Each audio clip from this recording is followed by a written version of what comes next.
You need to recognize that. Got it. So, and I share this to say that unconsciously, that's another way we're modeling behaviors for our sons and daughters, how men should be treated or what they should expect. And I do think that sometimes we get a bad rap. And sometimes, a lot of times, we deserve it. So we also have to man up and say, listen, sometimes we mess up. But we also need that assurance that it's okay to mess up. It's human to mess up. There's no perfect father. There's no perfect mom. There's no perfect anybody. I remember having a conversation with my son when he was about 7 years old. And I said, being a parent didn't come with a handbook. He said, well, being a son didn't come with a handbook either. So I guess we just have to figure this out. And 25 years later, we're still figuring it out because we're human beings that are flawed. But the fact that we're committed to relationship and having a conversation and being honest and vulnerable, that's what makes us human. So I do think that we're in a space where we can reach out and create these unique spaces for men and have these conversations. So, Richard, I want to go back to you and ask you, what have your experience been when you do the outreach at the barbershop and the bars? Generally men are very close about having conversations surrounding themselves. However, when we go to the barbershop, it tends to start a bit slow until the barber gets engaged. And as long as the barber gets engaged, then the conversation picks up. So what I start doing is I would go and preempt the barber. Good. These are the topics I'm going to speak on. I want you to raise these topics when I come in. So we have that conversation rolling. Good. In the bars, it's actually way simpler because once you have two loud persons to lead the conversation, it tends to take off. And cocktails. And yeah, as long as there's drinks, it's easy. But when you move it to more conventional space, you don't have that type of response. Yeah. It's completely different. Because we're more guarded.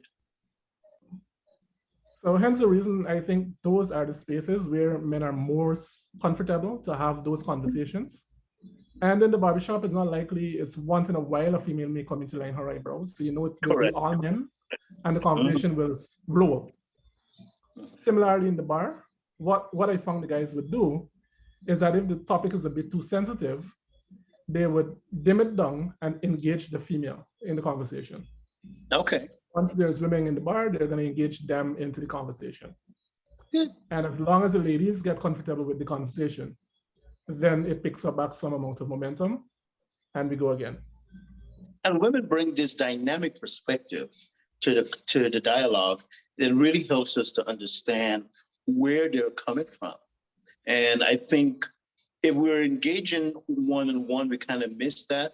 But in a group setting, a male may hear something different, or a female may hear a man's presentation differently, and not only able to hear it, but able to express support around that. Correct. Okay. So I want to use this opportunity to open up the discussion for questions, comments, all that good stuff.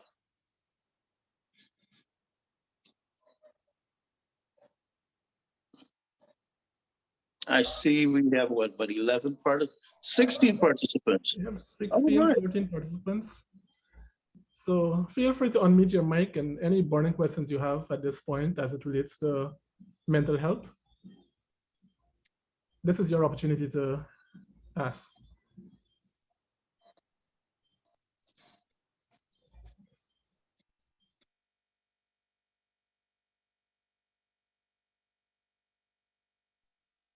All right, I would like to think my presentation was not that boring and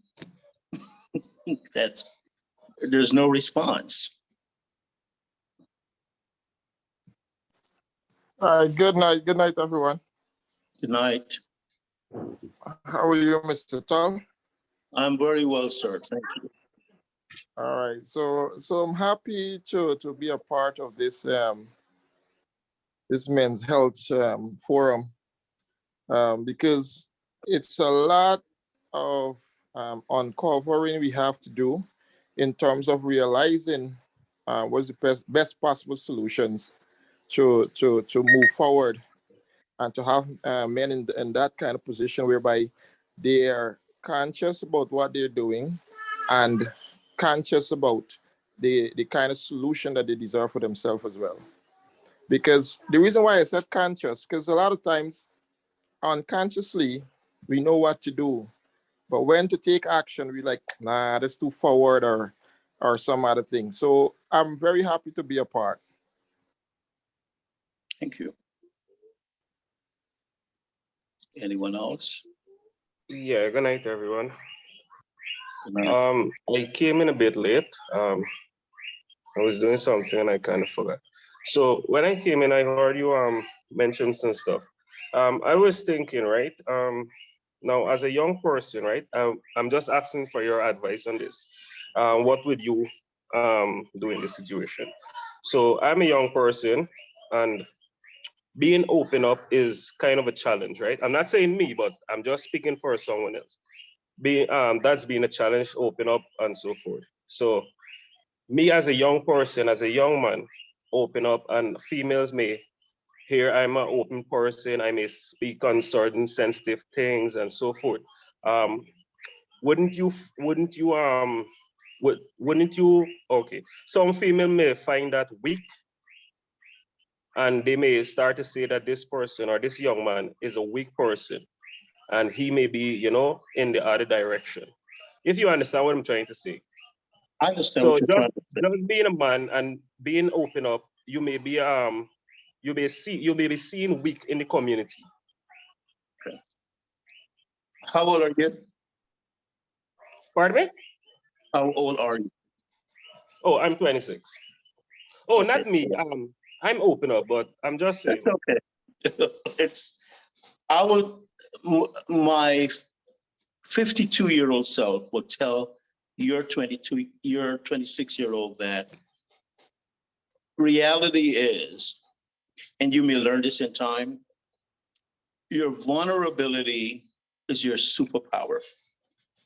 And why did I say that? When we're vulnerable, it means that we're open to listening and learning and improving. So that becomes your superpower. Vulnerability is not weakness. It means that I am ready to be more and learn more and be a better person. So because if I'm a better person, I will show up as a better husband, a better father, brother, or cousin. Those are the things. So we should always be invested in our lives and what we can do to be better. So be open, stay open, be curious about humanity, be compassionate. And we can be compassionate and still hold someone responsible. You can be vulnerable and still be firm. Okay?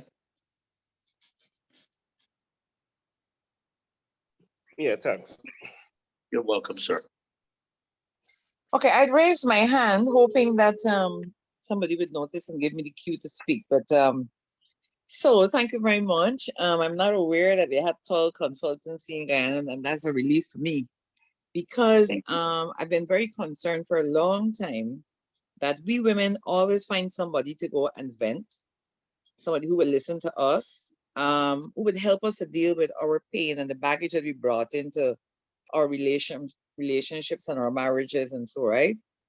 But I wanted to find out whether you all had any sort of forum for men to come and to deal with the pain. A lot of men are walking around with a lot of hurt, a lot of pain from since childhood, and trying to man up, and they become violent. It become all sorts of things because that's how they manifest these issues.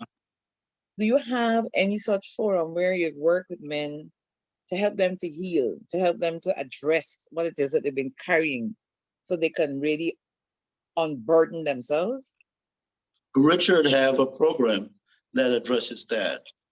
And I think it's very innovative that he has a program where he moves from barbershop to the bar, really engaging men in conversation. So and clinically, I would definitely like to contribute in whatever way I can to that initiative, because I think it's important, as you say, that we have spaces that men can come and feel safe, and that they're able to come by themselves and not like a wife have to bring them to therapy or bring your husband to the doctor day.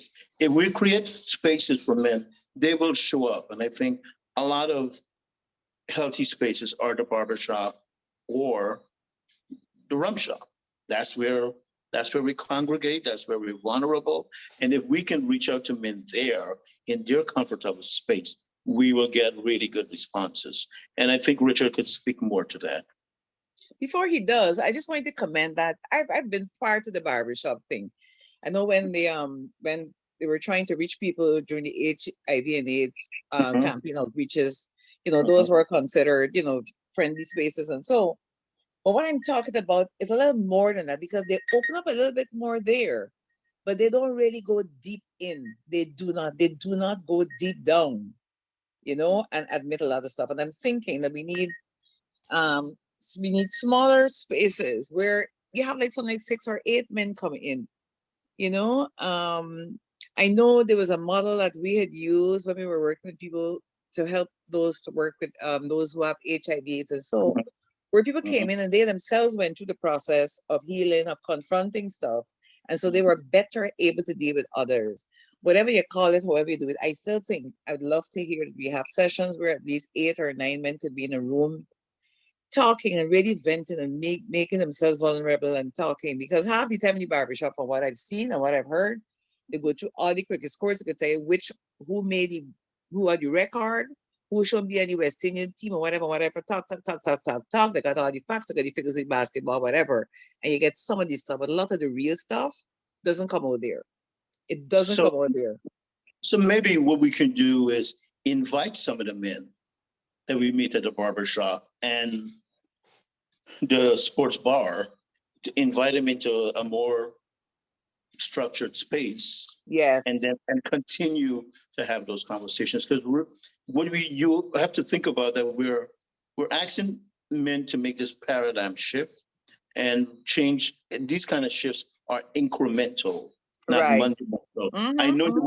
I know you want them to get all deep and deal with the trauma, but when you ask someone to do that, you have to have the right person to facilitate that trauma. Right. And once you open that door, you can't just open that and then they're vulnerable and pain, and the right persons are not supporting them, not just after that initial meeting, but after that. So you would want to have like an 8-week. Right, exactly. Yeah. So you have the follow-up and they have a sense of a caring environment, that somebody really cares and wants to help them. And they're not just a statistic that you say we had 10 people here this week, we have another 10 next week. Yeah, we have to move into it gradually, but women benefit from that a lot because we do that very easily. But the men are hurting, and to a large extent, their issues remain unaddressed. And I completely agree, and I really appreciate that you're sharing that. So I want you to really use that as an opportunity to go out and engage the men in your family and the men that you know. And I think it's important that if you really ask men, how do you really feel about your life, or what are some of the things you need in life, and you ask them, how can I support you? And they may not give you the best answer immediately, but you see them a week later, you ask them those same questions again, they'll start thinking about it. Because remember, we are not socialized in, let's say in this particular culture, to think on this emotional level.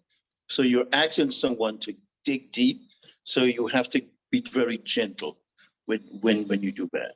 Mm-hmm. Yeah.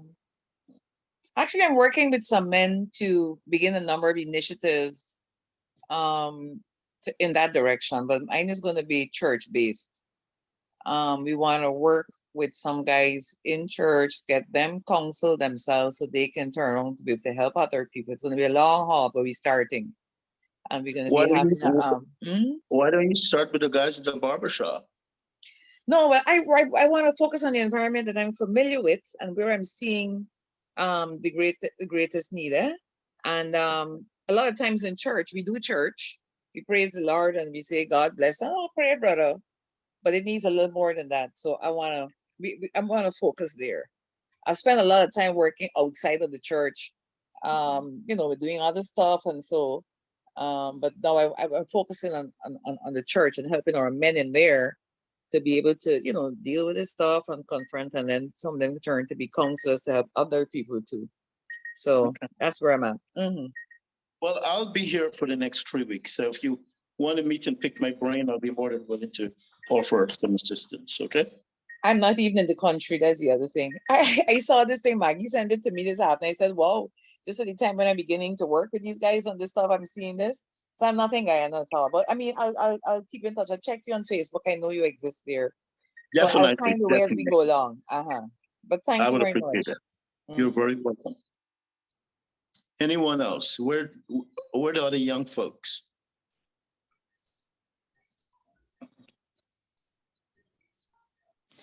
We have a hand from Margaret.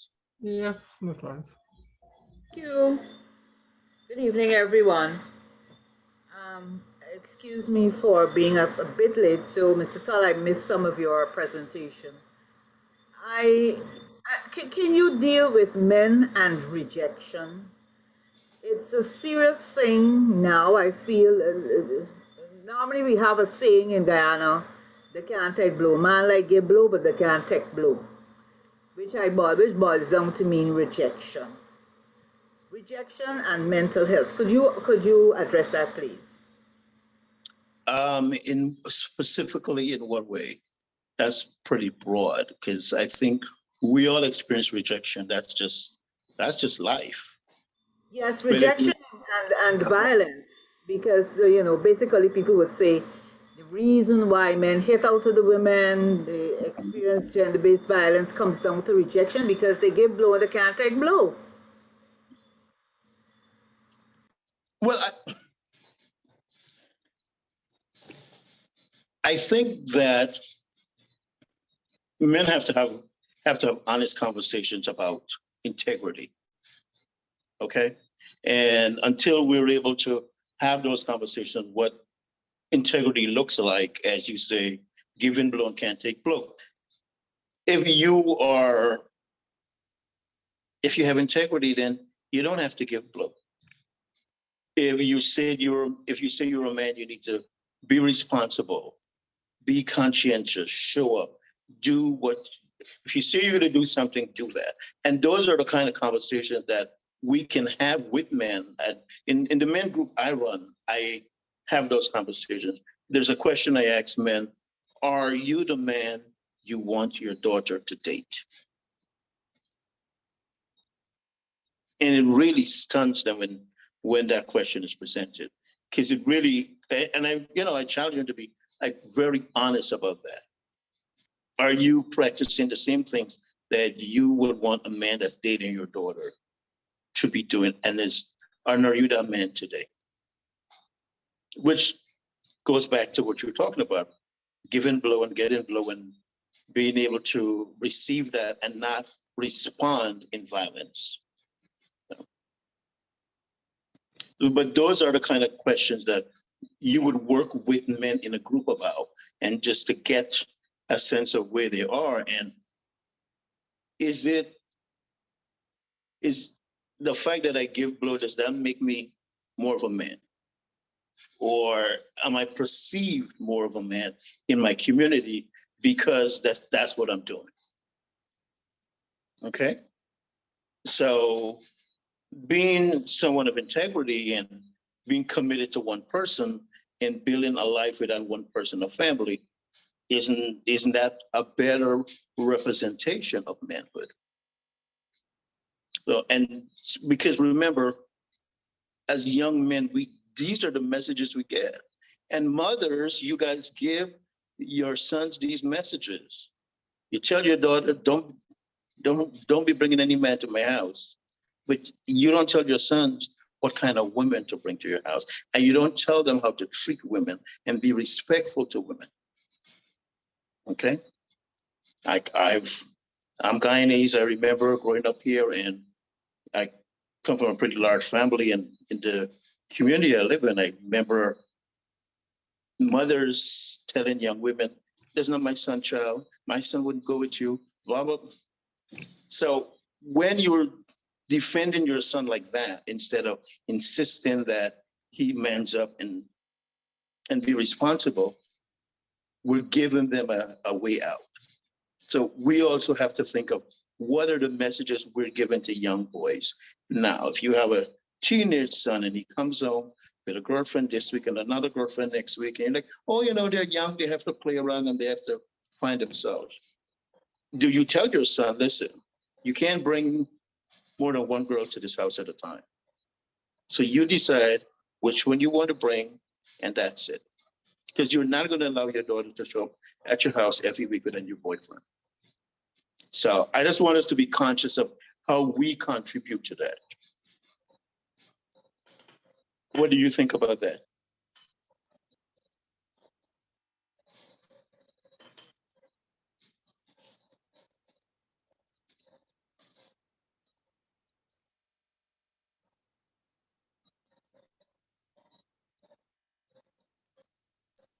Ma'am, are you Right, still so there? while we observe the silence, I just go to the chat. So 2K Prince just wrote, and I think giving blow in this generation is seen, ouch, just miss it. One moment. Yes, I think giving blow in this generation is seen as something to make you popular. So young men and women listen to the internet and go ahead and do that. But in reality, they can't take it when it comes back. Tricia is saying real talk, Mr. Tull. Okay. Prior to that, Natasha Washington indicated that when we were speaking on the topic of doing the group session, group therapy with men experiencing the same problem. What she said? Group therapy with men experiencing the same problem. That was during the discussion with Ms. James. Yeah. Because, we do have, we have our challenges. And we cannot talk about mental health without talking about what affects us socioeconomically, what affects us politically, what affects us from the perspective of race and culture and class and all the stuff that's part of our world, because all of those things impacts our mental health. And we're men, but we don't have anywhere or anyone to talk to. And we're not going to really pour our souls out to our friends, because we're afraid of being judged, when in reality, we're all going through the same thing. And what I learned, that as human beings, we're all experiencing the same thing. We're all wondering, are we a good enough father, a good enough husband? Are we providing enough for our children? Are we a good example to our children? Are we doing the right thing? Okay. And when we're able to ask ourselves those questions, I think it also lends us this opportunity to be conscious of who we really are and seek ways to better ourselves. Okay. Because I think everyone wants to be better. I really believe that. But if we can provide spaces for that and provide the proper support, and I think it's okay to tell men that, hey, you made a mistake, or it's okay for us to accept that we're not perfect and we make mistakes, and we can learn from someone else, and we need to be kinder, gentler to our wives. And I really, and there's also our communication pattern. I visited my godbrother not too long ago, and he's married with his wife, and we're just sitting around and we're talking, and he's just like, listen, young, Young, I'm going to take us some food for people.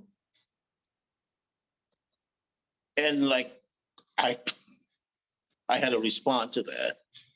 But for him, that was just how he talks. And I'm thinking, you talk to your wife like that? And more so, she allows you to talk to her like that? And he's like, no, that's how I stop. And he didn't see anything wrong with that. So now I have to ask, is that cultural? Is it just the way their communication style, or was he just being an asshole?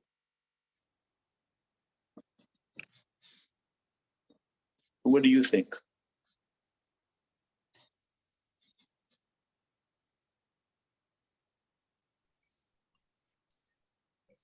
Someone said that rejection men experience is more than infidelity. It starts way in their childhood. That is profound, but also very true. It's very true. Men that cannot model or cannot control their impulses, a big part of it is that they may be frustrated, and they may not feel that they're being seen or heard. And the only way they can feel that is making a lot of noise. So how do we engage young men in being able to control their impulses and use proper communication instead of violence? And this is very clear when, if you pass by a schoolyard at 3:00 when school is out, listen to what's coming out of those young boys' mouth when they try to get when they're trying to get the attention of those young ladies. It is vulgar, but where did they learn that? Where did they see that behavior?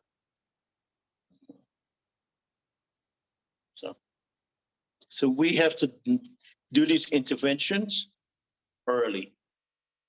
We have to start engaging young men from probably primary school at this point, in terms of encouraging them and how do they model proper behavior, and how do we model those behaviors for them? If we're male teachers, what kind of programs we can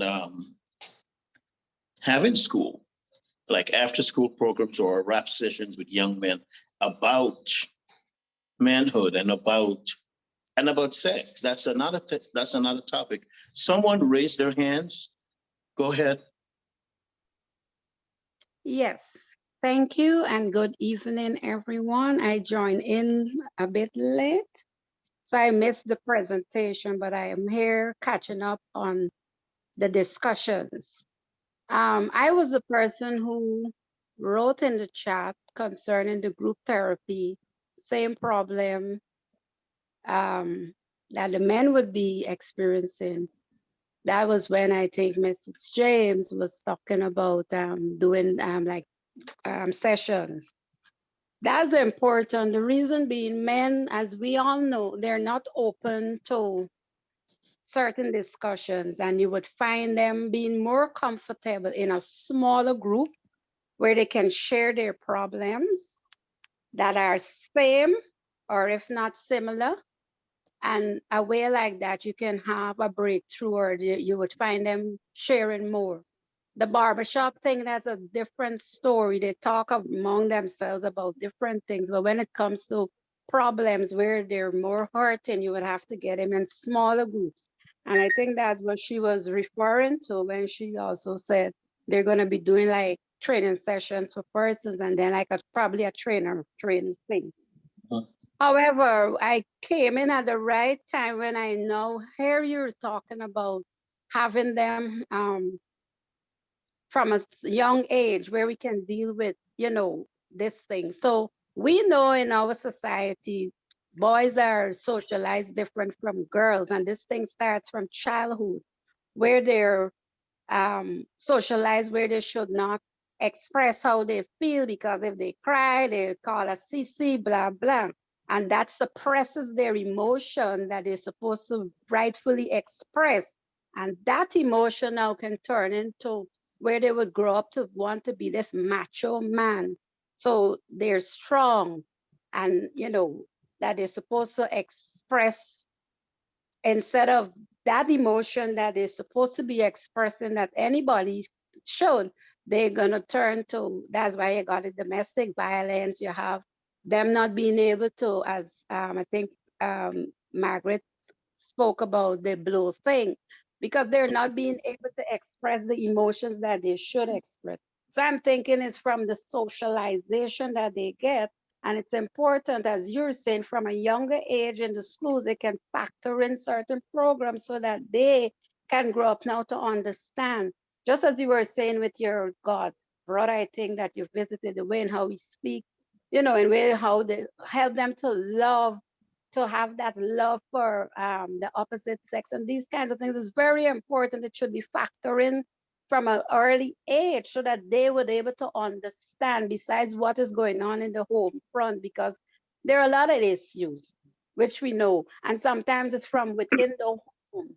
So if outside can assist, the community, the teachers, the school can assist, that environment can assist them, well, then it would go a long way. So, something has to be done from an early stage because of this socialization that they get. They have to be macho, they can't cry, and they should. There's nothing wrong in crying. So that's just What, my little, thank sorry? you. Would, what do you think would be the impact of you having the same conversations with the men in your life?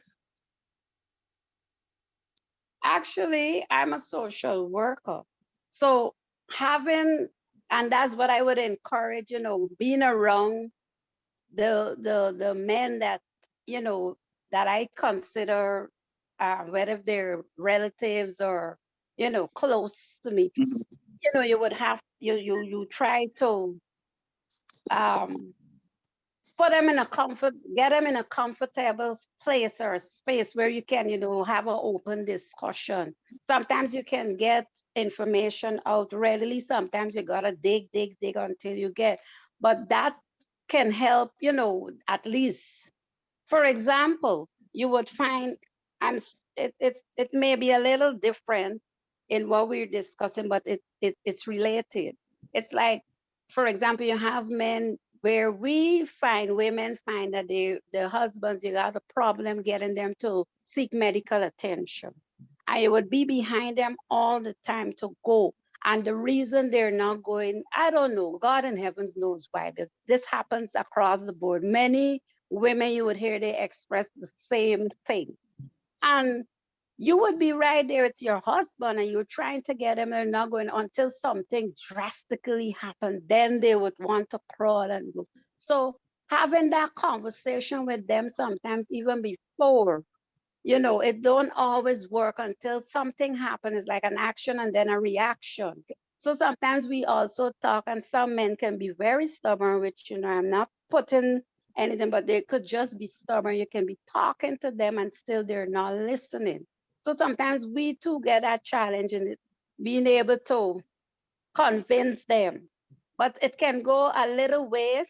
Men listen, they may not respond, but they think on what you say. And then they may come back to you after. They're wired different from women. And we women got to understand how they operate and why they operate like that. So we of ourselves got to understand them and know how to deal with them, because they're totally different from us. They're going to But listen, and it may look like they're not listening or they're not understanding, but they do. And then they're going to sit in their quiet moment and go over that. And then they would come back to you with that same thing the next day or 2 days after. Right? So they're different. yeah, we are wired different. It's just that's the way we are. But also, men have also, on the other spectrum of that, men have also said that, when I'm vulnerable and I am available and I'm telling the truth and I want to be emotional. You women are not there for them, and it makes them feel that you're saying, okay, I want you to talk more, I want you to be more emotional, but when I let my guard down, you use that against me. That What are is some responses to that? I want to hear some other people, what they think when you hear that. okay. We also have Prince with hands raised, so. Please, if your hands are raised, come through. Okay, so I was listening to the young lady speak just now. Many a times I think it's based on trust. Why some men don't really speak and so forth, right?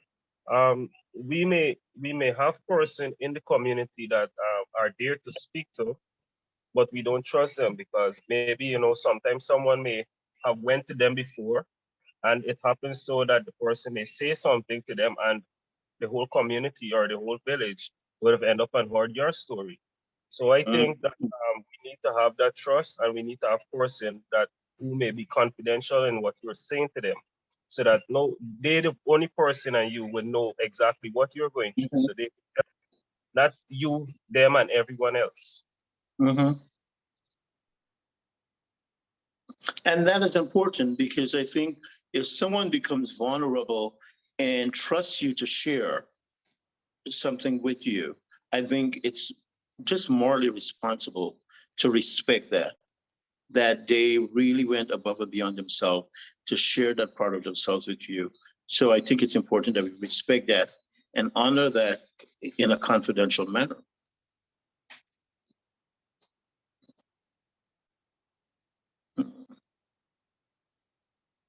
Anyone else? I just wanted to comment about the idea of reaching boys. Um, a lot of them are growing up in matriarchal households, so there is no modeling of who a man should be. Culturally, we've had a lot of shifts about what a man is and what a real man is.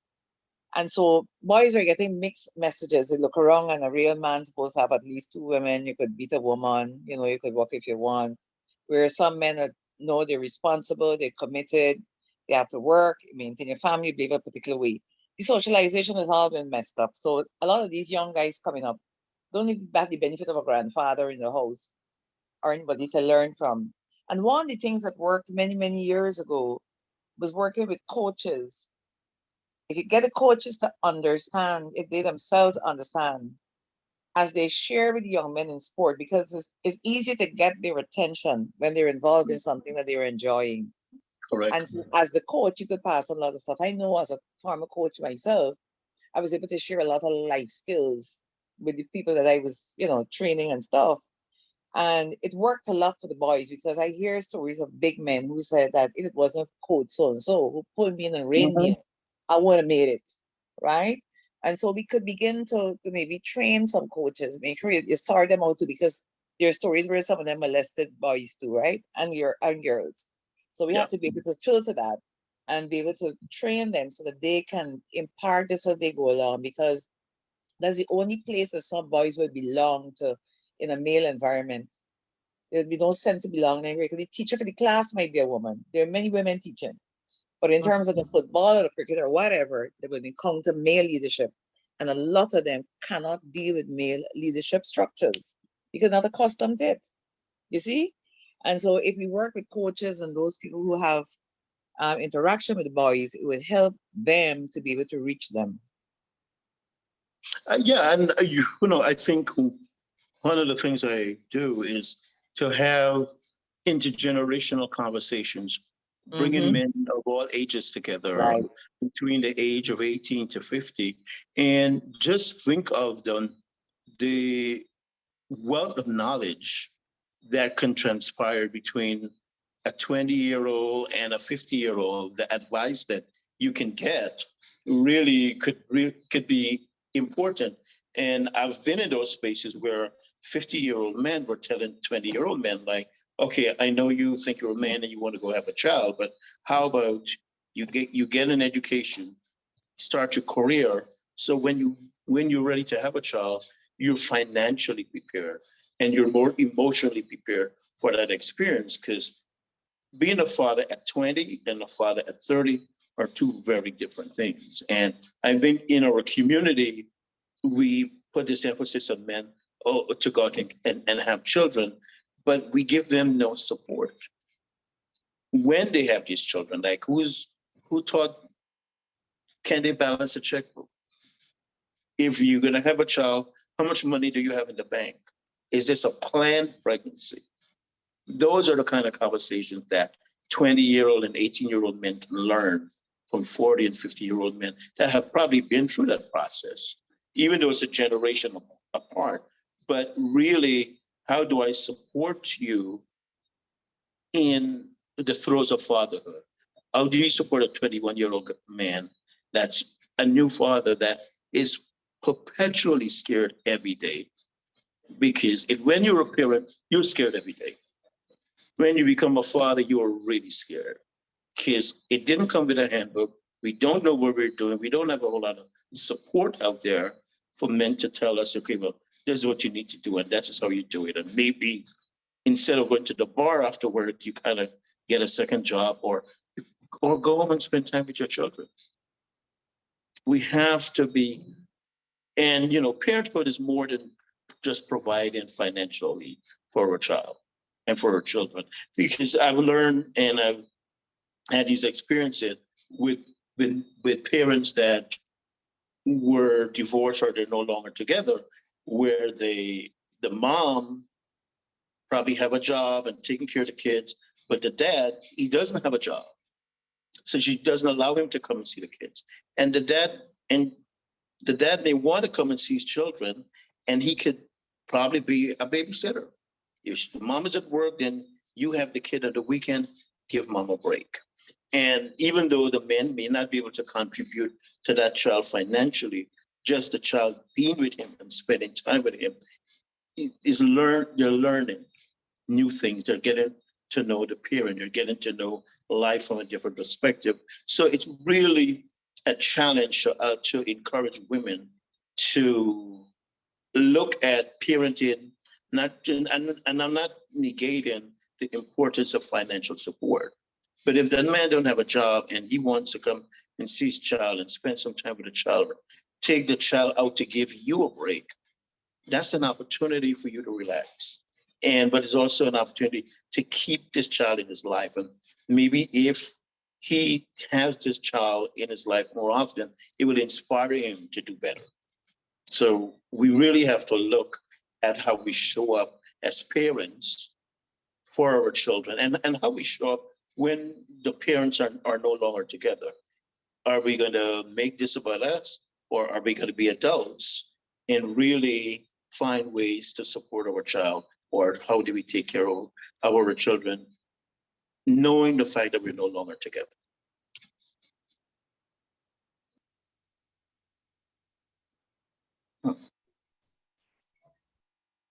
Okay.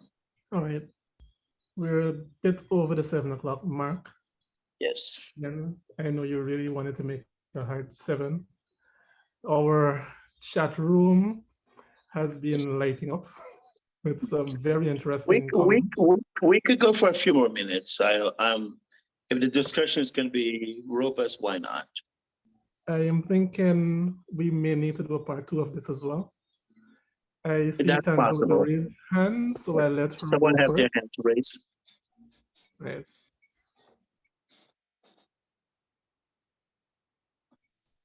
Tanza? Hi, good evening, everyone. Very interesting conversation or dialogues. I want to just add on the last comment that was said about, men being more involved with parenting and of their child.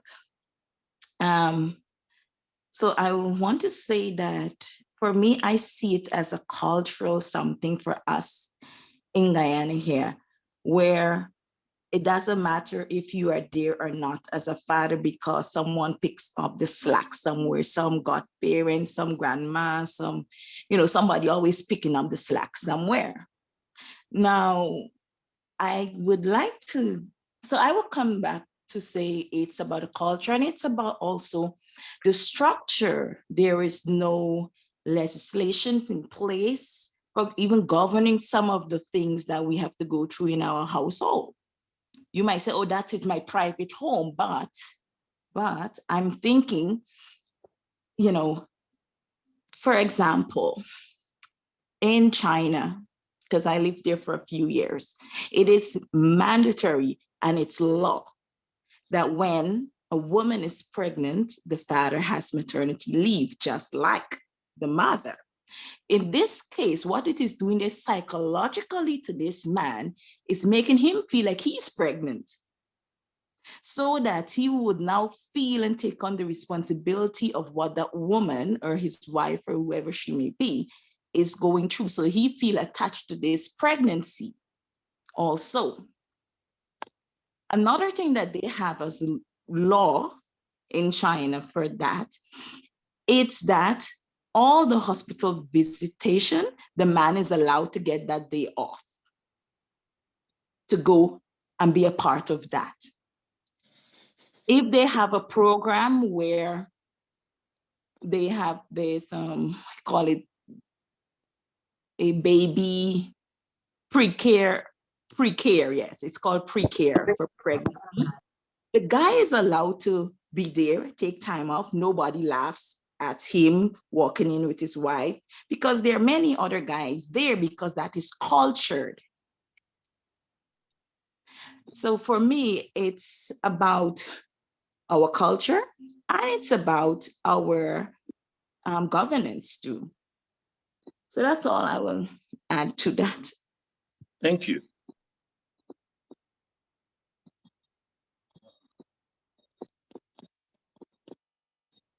So how do you think that would improve relationships if Guyana would adopt something like that, or just culturally it's accepted? Is how many men go to the baby's appointments with the mom? Is that something that's regular here?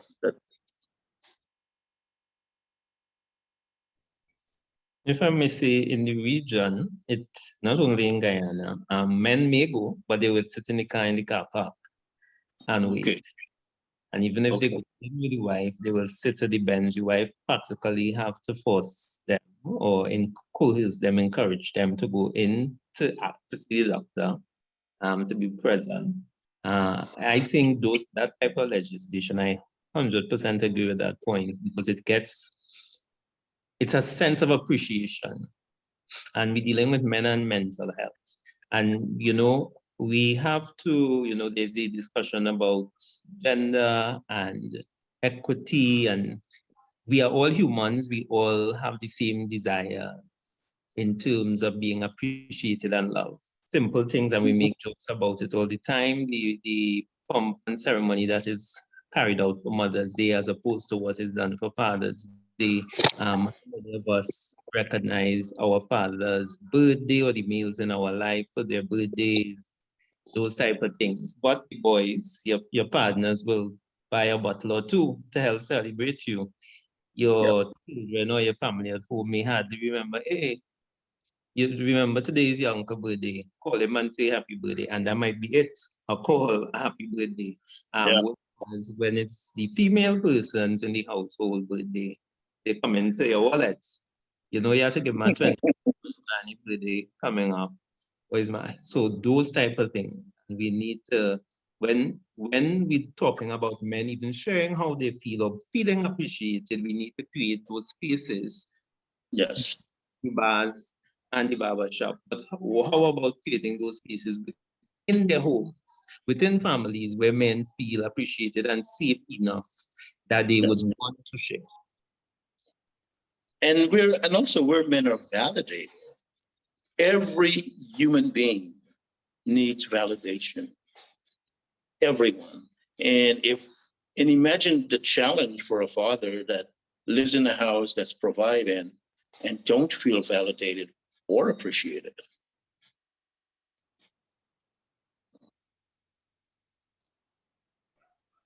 Good evening, everyone.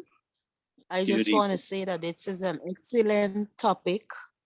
I was glad when the link was shared with me about 3 o'clock this afternoon. And also, we would normally have this platform for women and mental health, but I must congratulate the forum on having this topic on men and their mental health. I want to congratulate the last two speakers. Indeed, our society and governance plays a great role in the behavior of people in society. And the last speaker said that appreciation should start at home. I agree with that. Appreciation should start at home, and men needs to be more validated in our society and respected, because without a male we cannot have life. So as much as women may have varying experiences with men at different levels of life, different degrees of life, but without a male seed, there cannot be procreation on the earth. So men needs to be respected. So there needs to be a turnaround in our values, our respect as we go forward. Thank you. Thank you very much for sharing that. I feel validated. Thank you. Okay. All right. You're So welcome. should we wind down, and maybe we should have a part 2? Okay. May I just make a point, please, or an Indeed. observation? We were talking about, I think it's Trisha or the other sister who talked about the culture and so on. I know it's a Caribbean thing. The man's gonna drop the woman off to the clinic or what have you. Rarely you would see him going into the clinic and holding baby and so forth. But I think it is happening, and even though sometimes when I see like a man taking a baby out, he got her in got a baby in the sling and so on, it strikes you. You turn and you look back at the person, and you want to give them a clap on the back and that kind of thing. It is happening, especially among the young fathers. I Correct. think among the fathers, right? They're seeing their role, they're taking their role serious, and probably somebody is validating them. It is a refreshing sight to see a man rolling out the baby and that sort of thing, and it is happening. So I think perhaps we need to stress on those positive role models, a little bit more. Thank you. Good. So the next time you see a man doing that, give him a compliment. Okay. I think some of them are also going into the delivery rooms and fainting, but they're going still, you know what I mean? And I'm very happy to hear that. They should. Yeah, they're going into the delivery room, and I'm excited when I hear the stories and they're there and whatever. And, I've seen a lot of that as well, yes. Yes, Yeah. and then the other day I was passing through the vendor's arcade, and I saw this man doing what he was selling, and he was doing work with his children, and I called one of the newspapers, asked him to send a camera. They said, oh my God, I didn't have anybody to love the car. And I said to him, congrats. I so admire you doing this. He said, God, do it because I got to this school. But I stopped and I congratulated him. And I wanted it to be a newspaper feature, but I didn't have anybody at the time. And so on. So some things are happening, but not happening as much as we'd like to see it happening. But there's a little shift taking place in some quarters, but not enough. Mm-hmm. Good. So we have to encourage those shifts and do things to promote it. Like that would be a great story, a great news piece to have a conversation with that father. Yeah. All righty. All right, it's 7:15. I want to thank you, Mr. Collmore, for inviting me to this forum. I was a little tired, but we planned this 2 weeks ago. So this is my first day in Guyana, so I'm still a little jet lag and thirsty. I've been drinking water all the time. But thanks again. We'll definitely be willing to engage you guys again a week from now or when you see fit, okay? Thank you. Have a good night. Be well. Thank you. Have a good Dr. night Tull, and thank you. for being here. I I know. just want to thank all of our participants for joining in to make this session what it really was, because without you, we really can't have this discussion. So we're happy that you were able to join us. Male Empowerment Network, like we mentioned in the beginning, for the persons who joined a little late, has been a pet project of mine for about 2 years. And now we're actually bringing it to a larger space because this discussion needs to happen. I thank Tull for agreeing on the first request to be here. From the conversations in the chat, the interactions, we understand that this is a discussion that needs to be had.